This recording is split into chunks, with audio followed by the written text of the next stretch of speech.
Olá, hoje eu venho compartilhar com você a nossa terceira personagem. Quem aí lembra-se de Raabe?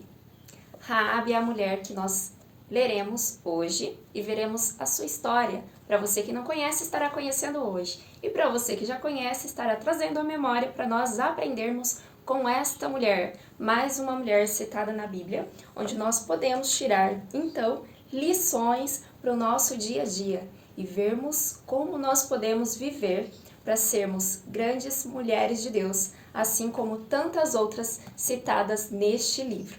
Vamos lá? Contextualizando então, vamos entrar um pouquinho na história para depois lermos o capítulo de hoje e vermos qual é a importância e relevância desta mulher, tá? O povo de Deus viveu como escravo durante 400 anos no Egito.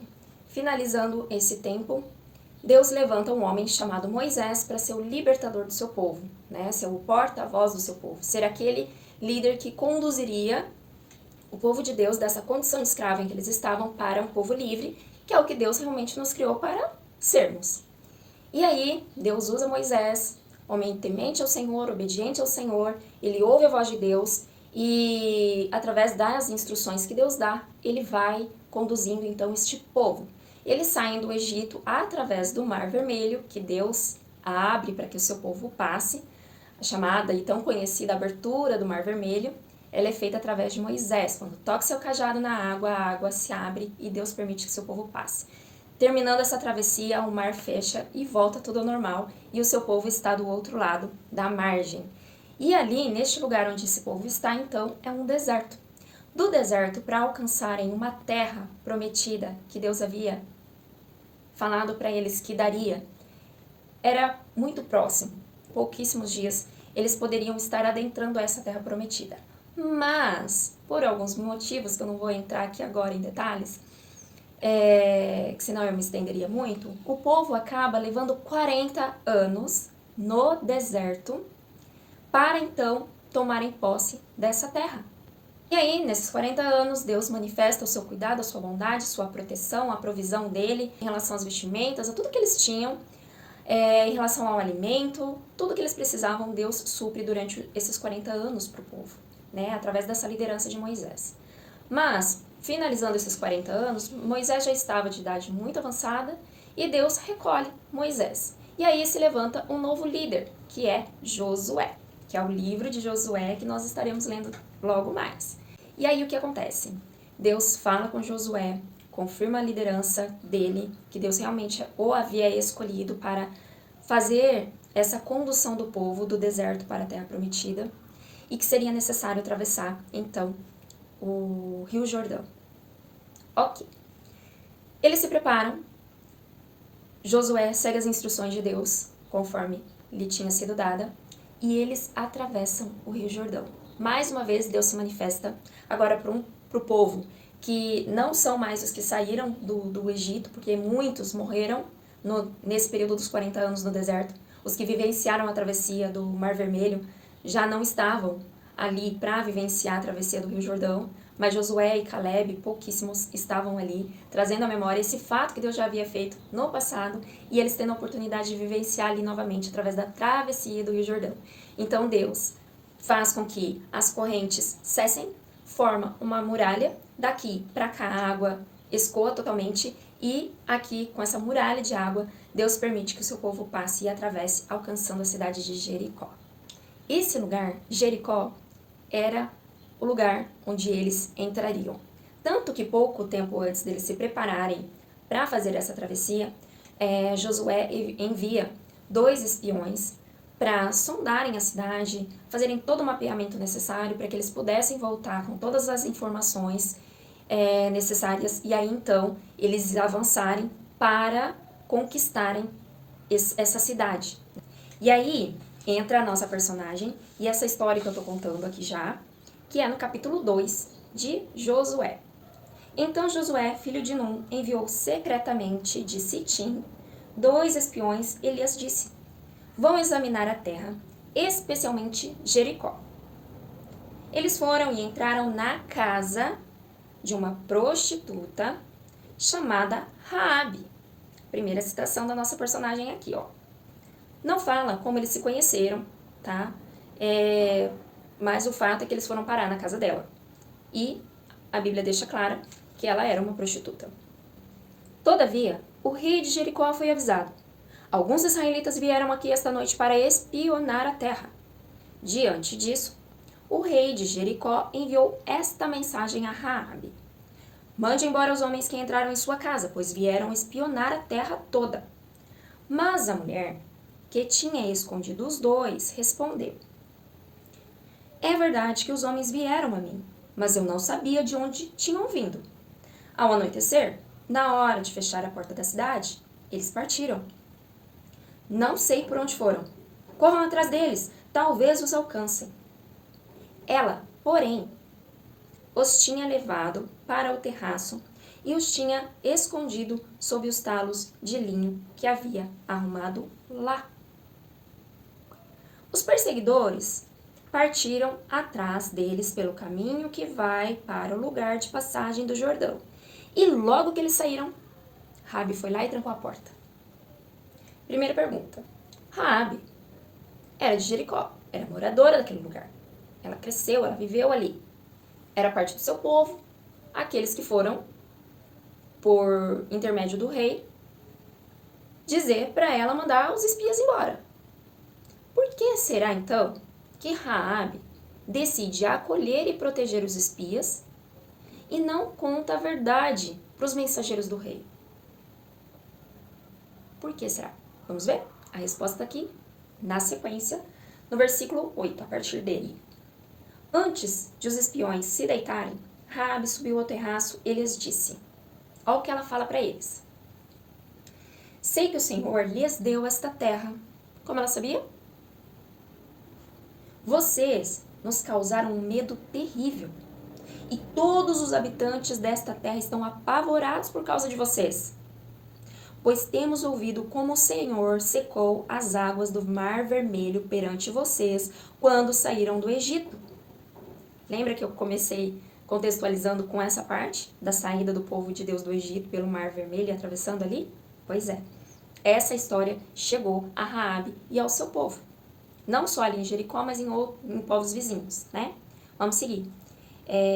Pois temos ouvido como o Senhor secou as águas do Mar Vermelho perante vocês quando saíram do Egito. E o que vocês fizeram a leste do Jordão, do outro lado do Jordão, com Seom e Og, os dois reis amorreus que vocês aniquilaram. Quando soubemos disso, o povo desanimou-se completamente, e por causa de vocês, todos perderam a coragem, pois o Senhor, o seu Deus, é Deus acima nos céus e embaixo na terra. Raabe toma essa atitude, essa decisão de acolher os espias, porque ela identificou que eles eram pertencentes ao povo de Deus. E, uma vez tendo ouvido as histórias dos feitos de Deus sobre o seu povo, ela decidiu fazer o quê? Acreditar nesse Deus, que ela estava ouvindo essas histórias. E por que ela diz isso? E por que ela toma essa decisão de ficar do lado deles, e não do seu próprio povo? Versículo 12. Jurem-me pelo Senhor que, assim como eu fui bondosa com vocês, vocês também serão bondosos com a minha família.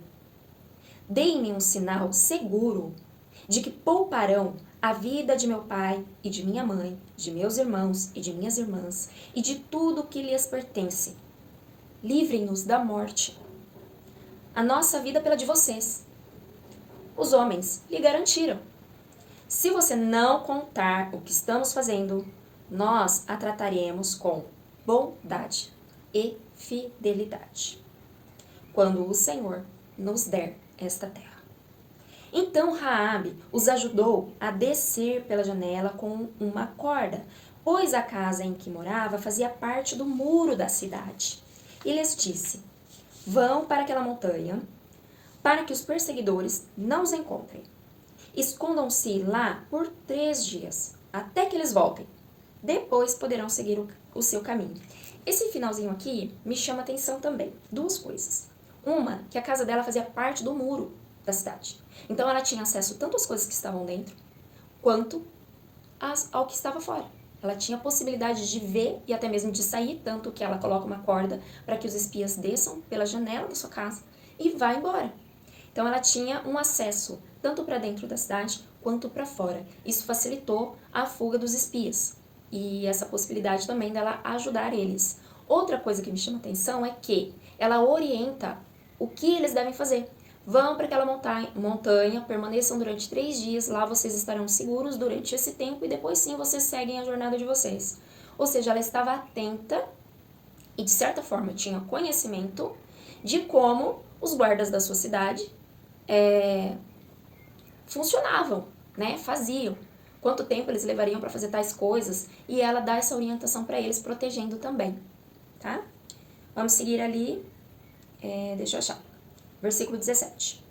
Os homens lhe disseram: estaremos livres do juramento que você nos levou a fazer se, quando entrarmos na terra, você não tiver amarrado este cordão vermelho na janela pela qual nos ajudou a descer, e se não tiver trazido para a sua casa seu pai, sua mãe, os seus irmãos e toda a sua família.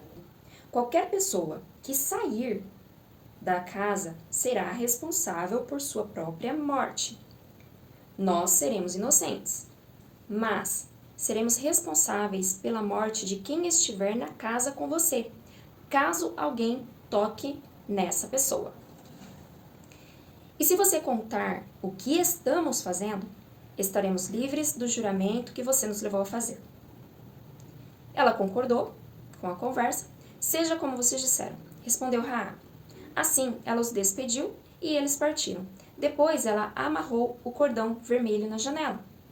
Aqui, me chama a atenção que logo que ela despediu eles, e eles partiram, ela já deixou esse cordão amarrado. Ela não esperou para amarrar em outro momento. Vai, que ela esquecia, né? E aquele cordão era sinal da garantia de sobrevivência, tanto dela quanto da sua família e de toda a sua parentela, que ela conseguisse juntar lá dentro da casa dela. Então, ela não deixa para depois a sua garantia de sobrevivência, tanto dela quanto dos seus. Logo que ela despede eles, ela amarra aquele sinal que foi combinado com eles, que é aquela corda vermelha, na janela da sua casa, e ali fica. Muito bem, versículo 22.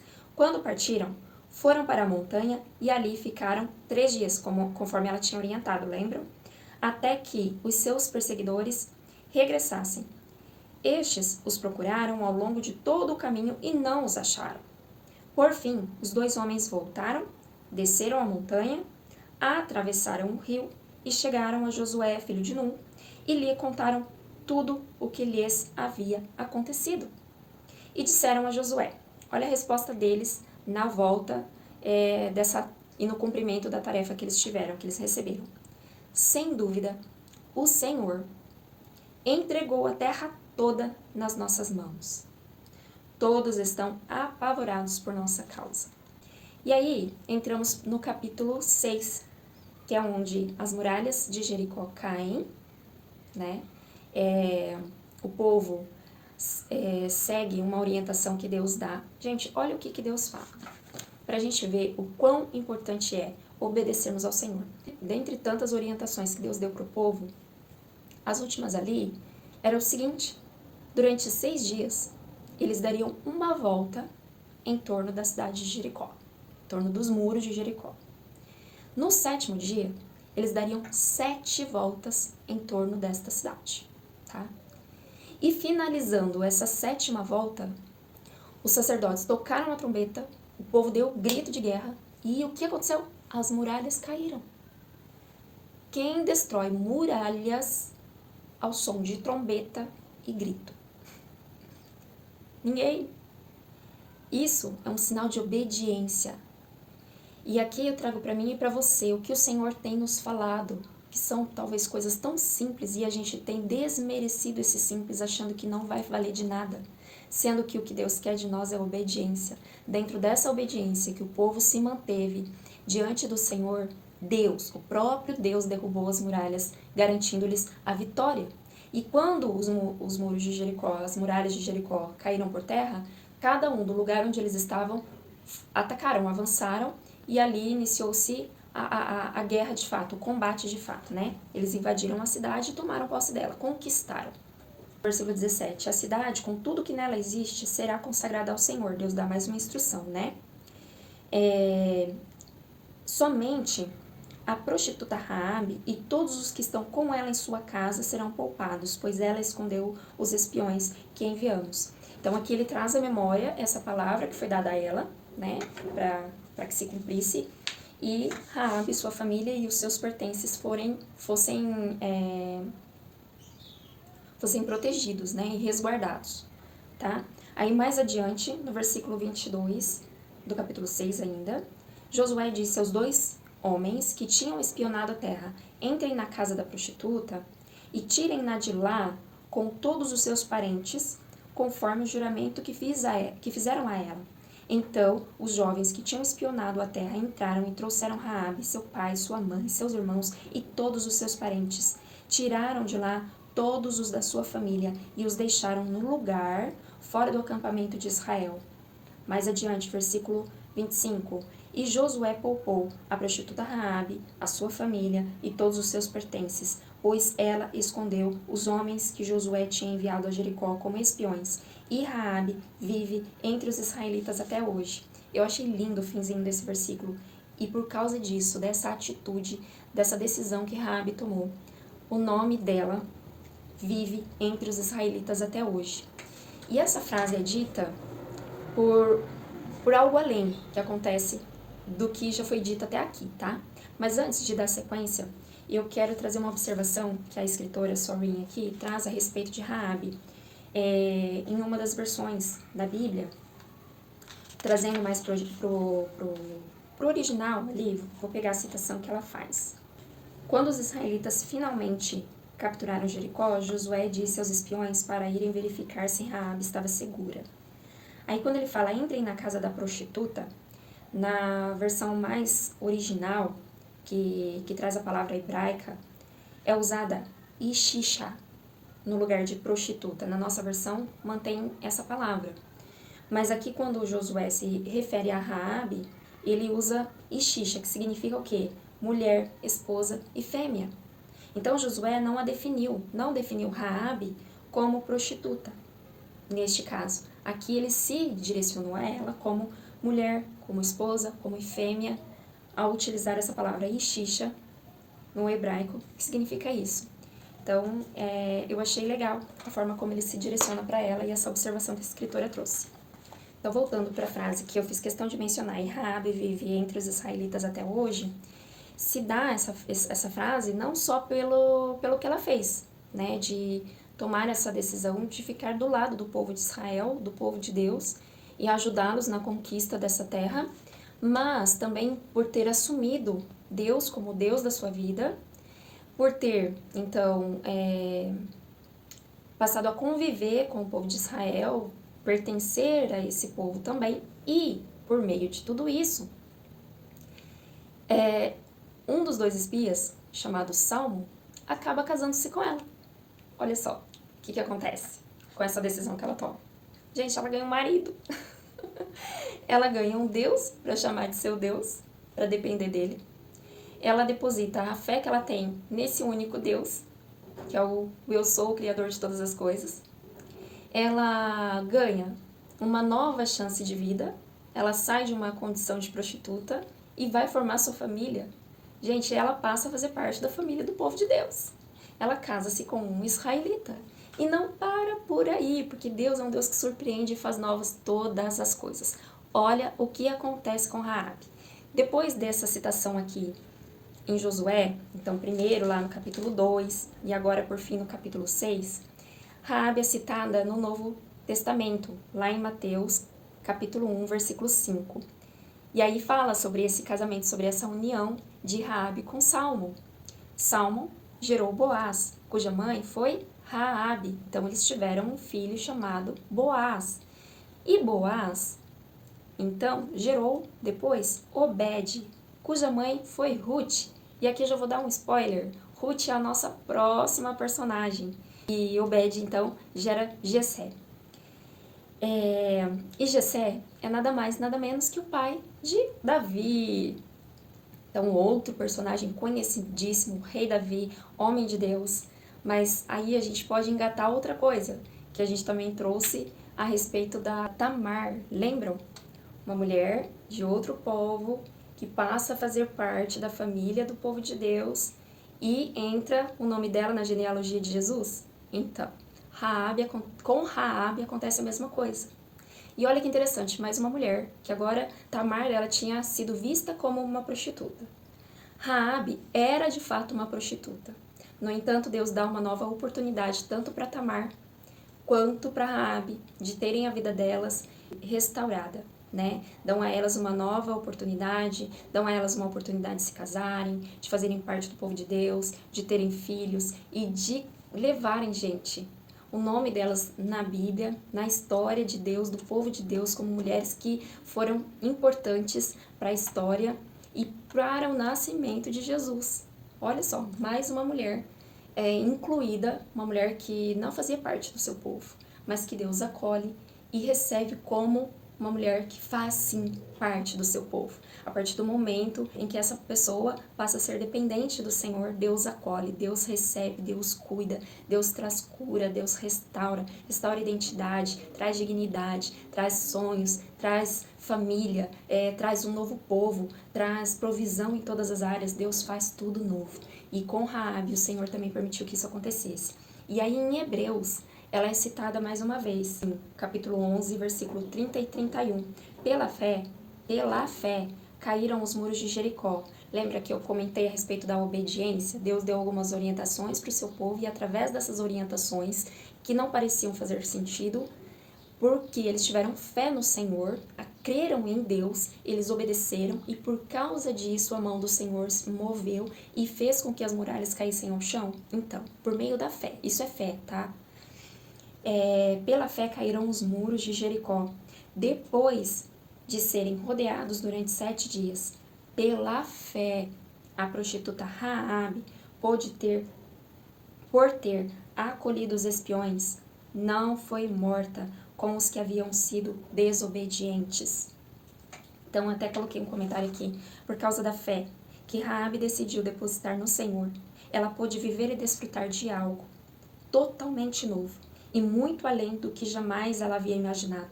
A partir dali, daquela decisão, da postura que ela teve, ela vive uma história extraordinária. E mal sabia ela que o nome dela estaria sendo contado nos nossos dias, tantos anos depois, tantos séculos depois, e que o nome dela também estaria fazendo parte da Bíblia, que a história dela estaria aqui, e mais, que ela seria uma daquelas por meio do qual Jesus também viria até nós.